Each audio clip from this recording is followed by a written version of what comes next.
اعوذ باللہ من الشیطان الرجیم بسم اللہ الرحمن الرحیم نحمدہ ونصلی علی رسولہ الکریم۔ انتہائی قابل احترام اور مجھ سے اچھے لوگوں، السلام علیکم ورحمۃ اللہ وبرکاتہ۔ آج کا جو موضوع ہے اعمال میں میانہ روی۔ یہ قرآن پاک میں سورہ طٰہٰ کی آیت نمبر 1 میں کہا گیا ہے حضور سے کہ آپ پر قرآن اس لیے نہیں اتارا کہ آپ تکلیف اٹھائیں یا مشقت اٹھائیں۔ پھر سورہ بقرہ میں اللہ تعالیٰ نے کہا کہ مسلمانوں سے کہ یہ جو آپ کے لیے اللہ تعالیٰ آسانی چاہتا ہے، دشواری نہیں۔ تو اس کے بعد حضور کی حدیث جو ہے وہ ہے مسلم کی، کیا فرماتے ہیں کہ جو سختی کرنے والے اور شدت کرنے والے برباد ہو گئے، یہ حضور فرما رہے ہیں۔ اور اس کے بعد پھر بخاری کی جو حدیث ہے مسلم کی متفق علیہ، حضرت عائشہ نے فرمایا کہ اللہ تعالیٰ کو بہترین اعمال وہ اس کے سامنے ہیں کہ جو کم کیے جائیں لیکن مستقل کیے جائیں، تعداد میں زیادہ نہ ہو، کوالٹی اچھی ہو۔ کوانٹٹی کی بات نہیں، وہاں کوالٹی کی بات ہے، اخلاص کی۔ تو اب یہ دین میں یہ سمجھایا جا رہا ہے کہ اپنے آپ کو مشقت میں ڈالنا، اپنے آپ کو مصیبت میں ڈالنا دین نہیں۔ جو اللہ رسول نے کہا، جو چیزیں سختی سے نافذ کر دی گئیں ان پر پابندی ہے۔ اس کے بعد جتنا آپ زیادہ نفل پڑھیں، جو دوسرے کام کریں، اگر آپ فرصت ہو تو وہ تو بہت اچھی بات ہے، کیونکہ نوافل جو ہیں قربت الہی کا ذریعہ ہے۔ تو اسی طرح یہ ساری باتیں بیان کی گئیں، اور حضور سرور کائنات صلی اللہ تعالیٰ علیہ وآلہ وسلم جب رمضان میں نفل پڑھتے تھے تو جو نماز ہوتی تھی جس کو تراویح کہتے ہیں، تو بعض لوگ جمع ہو جاتے، پھر آپ ان کو پڑھا دیتے ہیں، لیکن کچھ دن آپ حجرے سے باہر نہیں آئے تو لوگ چاہتے تھے، کچھ دن کے بعد آپ حجرے سے باہر نہیں آئے تو لوگ چاہتے تھے کہ حضور ہم کو نماز پڑھائیں۔ تو آپ آئے اور آپ نے لوگوں سے کہا کہ یہ جو شوق ہے آپ میں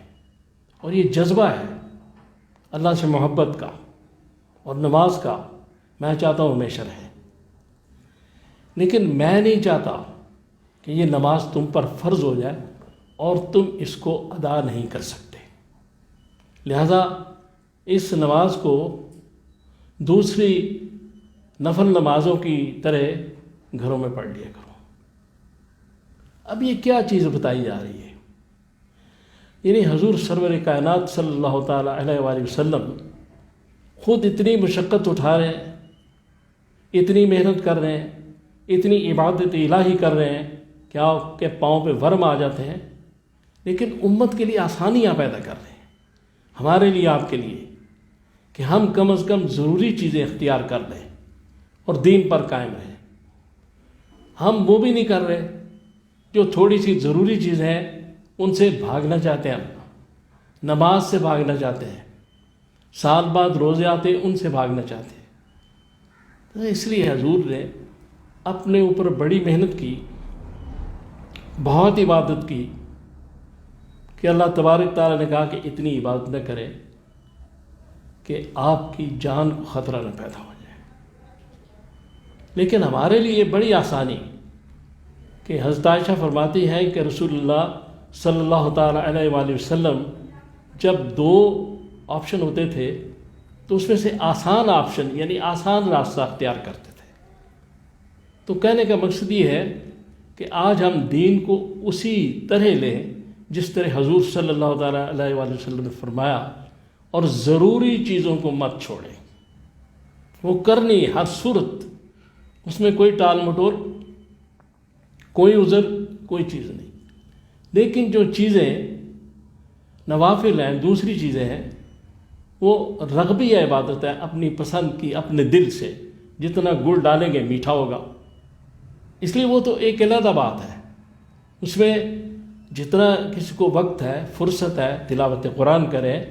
وہ نوافل پڑھے، وہ سارے کام، لیکن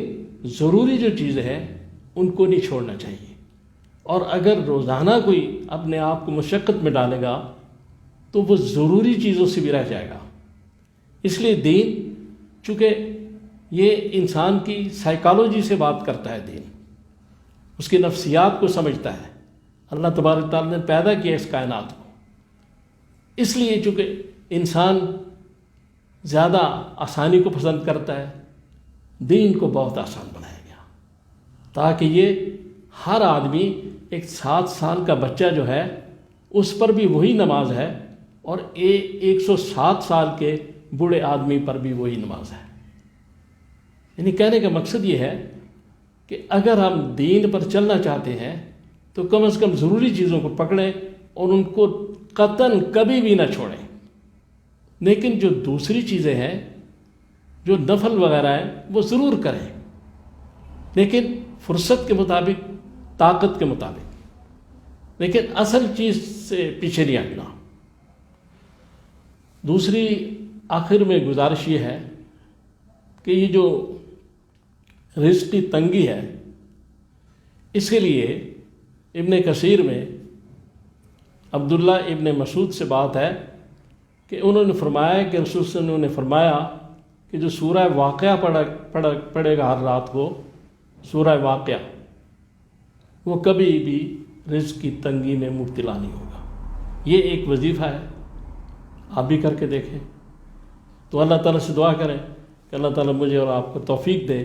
کہ میں نے جو باتیں کی ہیں ہم ان پہ عمل کر سکیں۔ صلی اللہ تعالیٰ علی خیر خلقہ محمد و آلہ و اصحابہ اجمعین۔